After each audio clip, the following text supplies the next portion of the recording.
Welcome to the Spine and Rehab Specialist podcast series. We're on episode number 12. And today I have with me here, Anthony Durant, Doctor of Physical Therapy in our clinic. He's actually at our physician's location. And we're going to talk a little bit today about EMG, NCS/NCV. We'll explain that in a minute, what we're talking about. So, Anthony, welcome to today's podcast. Thanks for having me again. So Anthony and I kind of ventured on this journey together of getting into diagnostics, and it's been an interesting path. So we've already talked about the musculoskeletal ultrasound. Today we're going to talk about the EMG. So let's dissect it a little bit. So what does EMG stand for, Anthony? Electromyography. There you go. Yeah. And then the other part of it is NCS. I've seen it at NCS or NCV. It can go either way. Nerve conduction velocity studies or just nerve conduction studies. Either or. You can refer to both of them as EMGs. Yeah. And typically we talk about EMG, but almost always you're going to do both tests. So let's dissect a little bit what these tests are. So when we learn it, we start with the NCS. So let's talk a little bit about that, Anthony. So what is a nerve conduction study? So basically what we're doing is you're looking to see how well the nerve is functioning. Basically, that's it. Cut short, simple. What is the nerve doing and how well is it doing its job? Yeah, so we're looking at, so the nerve conduction velocity studies is really it's not only looking at the speed of how the electricity gets transmitted through the nerve, but also with what kind of strength. Are there any delays or anything? So it gives us a really good understanding of what's going on with the nerve.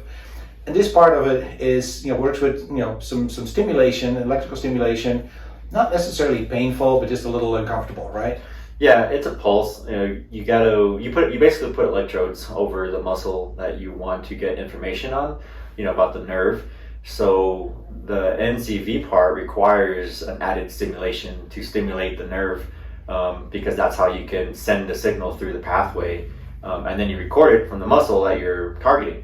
So yeah, it's a little pulse. I wouldn't say it's painful or anything, but it's got an interesting feel to it. Yeah, it really does. If anybody's ever had some sort of electrical stimulation done to them, they already kind of understand the feeling, but this is just a little bit more direct because we're directly on one specific muscle. That we need to generate that a contraction essentially, and then you're measuring how the electricity comes through that nerve. Right, exactly. Yeah, it's pretty accurate in the information, and it's pretty telling based off the results we get on what's going on. Yeah, so we're really looking at the strength of the signal going through, so the amplitude. We're looking at how long does it take to get there, before there's any kind of contraction or any kind of muscle activity, but also just how long does the overall process take. And it's a really good indication of what's going on with the nerve. Exactly. Yeah. You can find out a lot of information.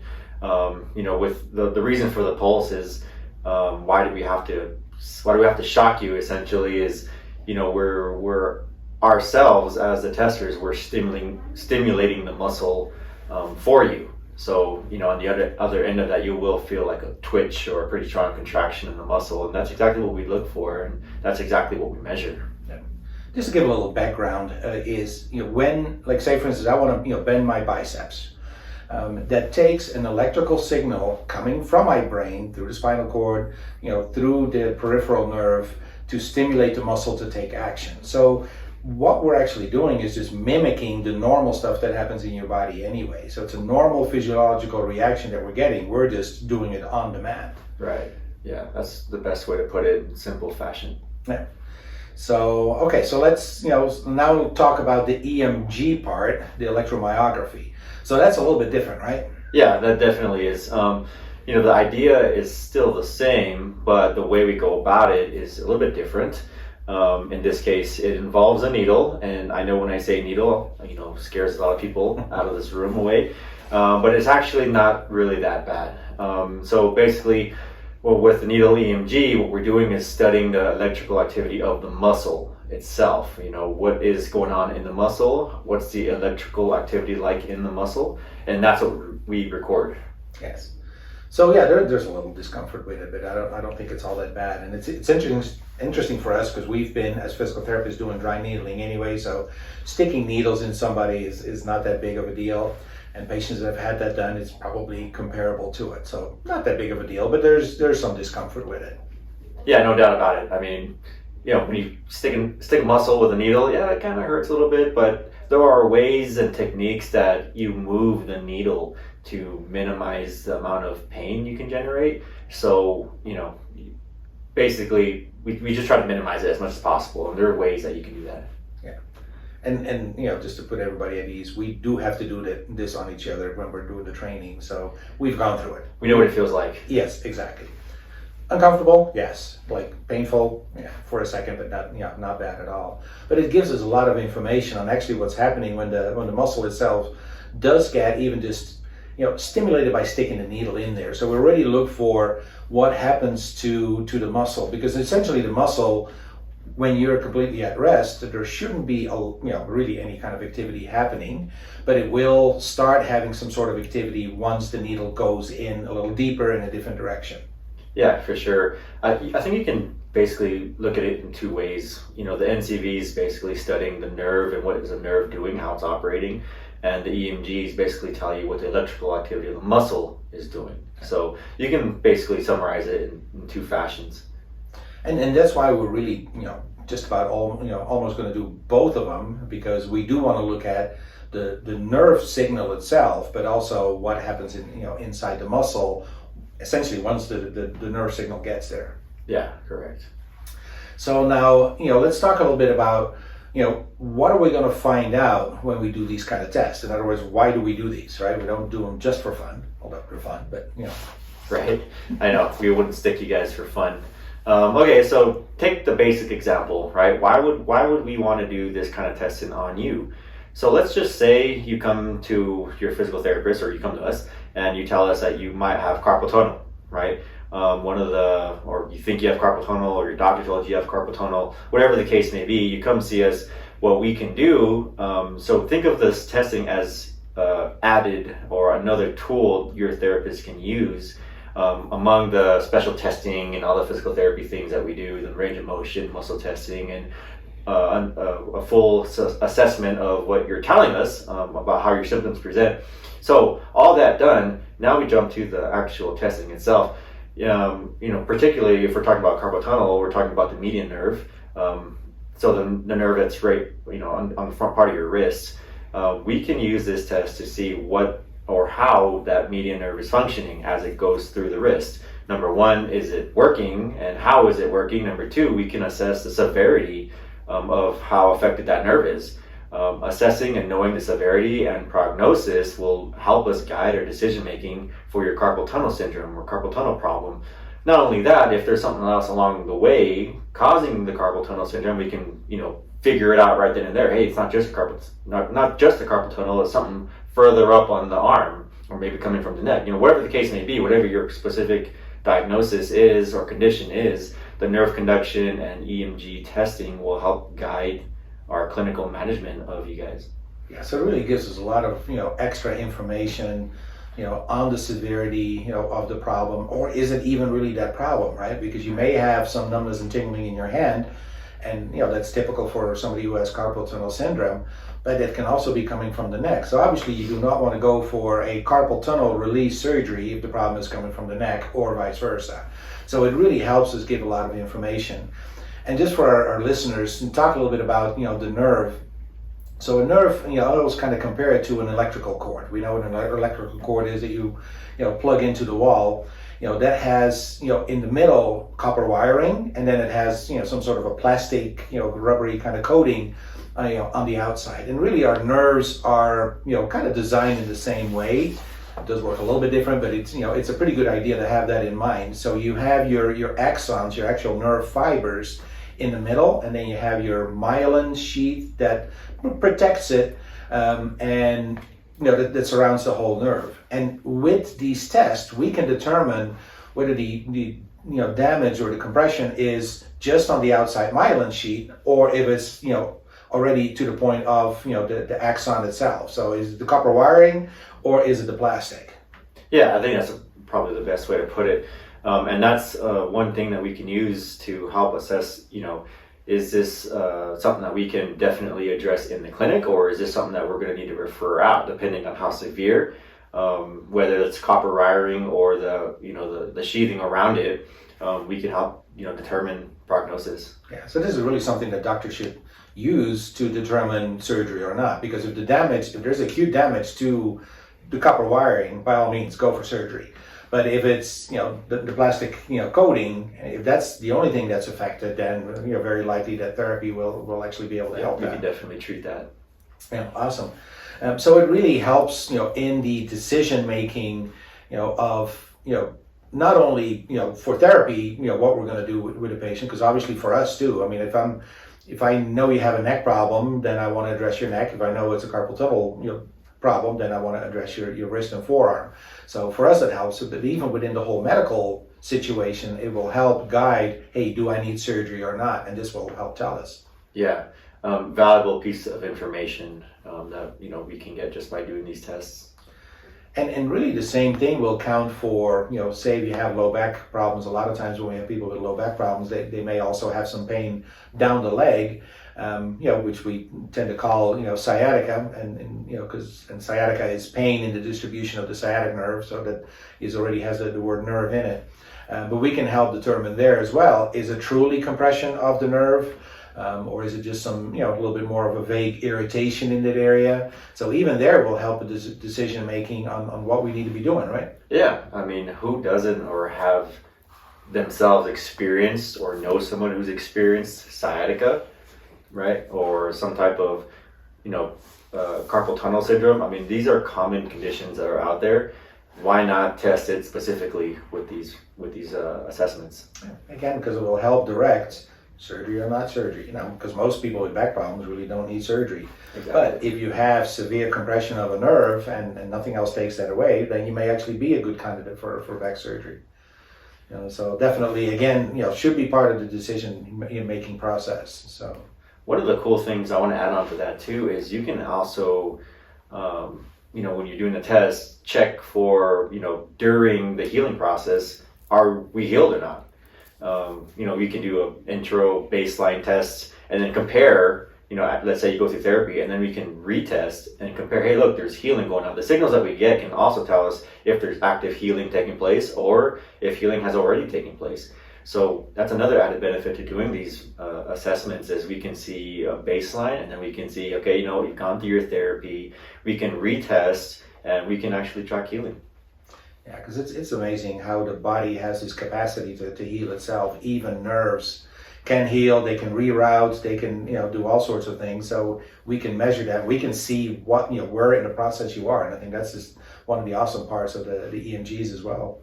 Yeah, one of the cool things too is, we're looking at numbers, but what also tells us is, we get a picture. Your nerves also paint a picture to us through the machine and through the technology. And based on the picture and the waveform, we can also make those assessments. Hey, it looks like this or it looks like that. And either we proceed with surgery or we proceed with physical therapy. It tells us a lot. And at times too, doing the EMG and NCV will help us, even figure out some of the bad things going on there that we may be able to find. So we may think it's it's something coming from your back or your neck, but it may actually be a totally different problem, because even things like multiple sclerosis, MS will show up. Maybe some sort of neuropathy or myopathy or so will show up in this testing.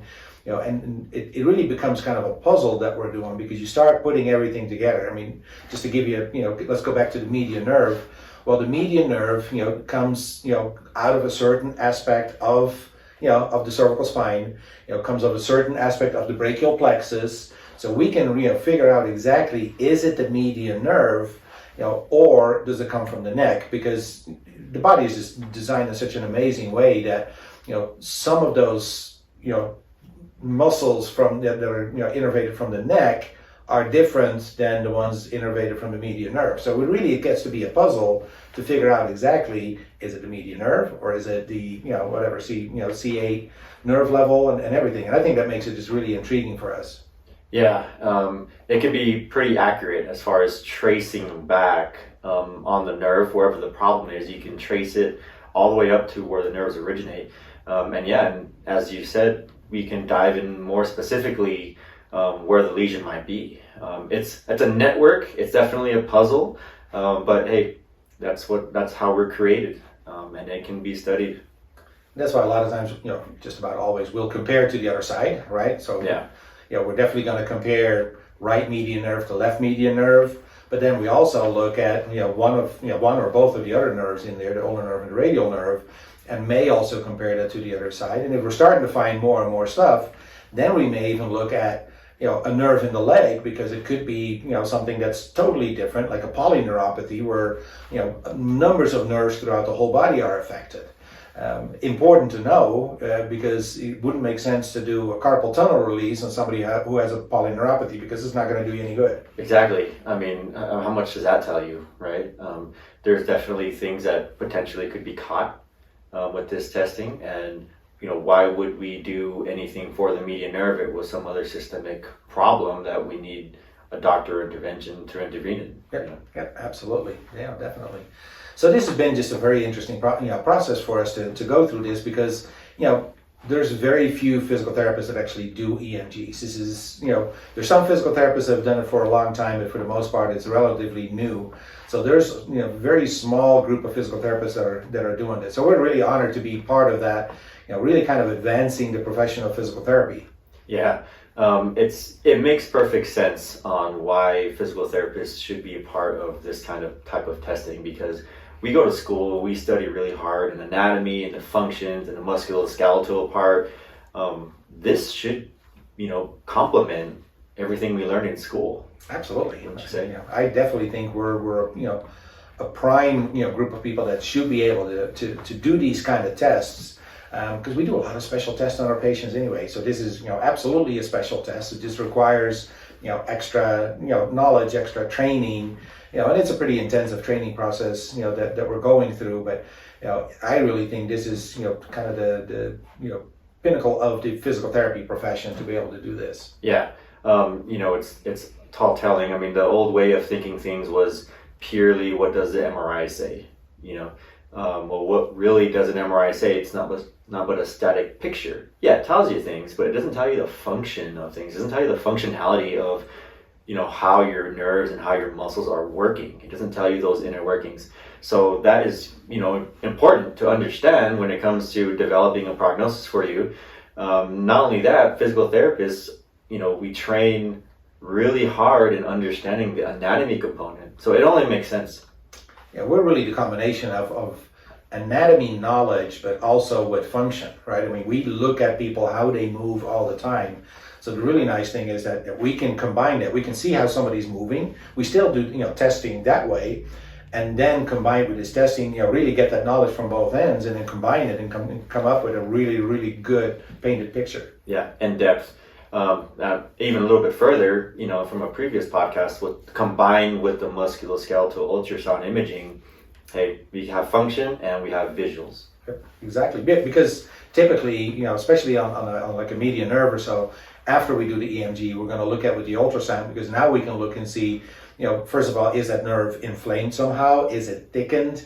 Is there any kind of compression on it, any kind of constriction on it? And we can follow that nerve pretty much along its path for the most part, and really see where the problem is and what does it look like. Yeah, for sure. So we know what and how it's working, but what's causing it to not work so well. And we'll take an ultrasound of it, and then we'll see what's causing it. Yep. So really the combination of the normal testing that we do as a physical therapist, with all our anatomy knowledge, and knowledge of how the human body really functions, combine it with an EMG and the NCS, and then combine it with the musculoskeletal ultrasound, we really get an awesome picture of what's going on. Yeah, it's definitely amazing, how we can provide this service to patients. They definitely appreciate it. They definitely appreciate more. I mean, who doesn't want to know more about whatever condition they're having, right? We want to know the most about what's happening to us. Well, in this way, in this sequence, we can provide that to a much more broader extent. Yep, absolutely. And I think it gives the patients confidence that we can really target their treatment on exactly, what their problem is, and not just kind of guessing or, just kind of assuming, but we can narrow it down as much as possible. I mean, the human body is always still full of surprises, but we can definitely narrow it down to exactly what the problem is and then really attack it as good as we can. Pretty amazing stuff. Awesome. I think this was, some great information. Definitely anybody out there that wants to know more about, the EMG and NCS, give us a call, give us a shout out. If you're interested in getting this testing done, reach out to us and we'll talk to you about, how we can get this scheduled. Yep. And if you have any questions, just again, let us know, call us up. Okay. Awesome. Well, thanks, Anthony. I think it was a great, podcast, and thank you. Looking forward to the next one in a couple of weeks. Thank you, guys. Stay safe.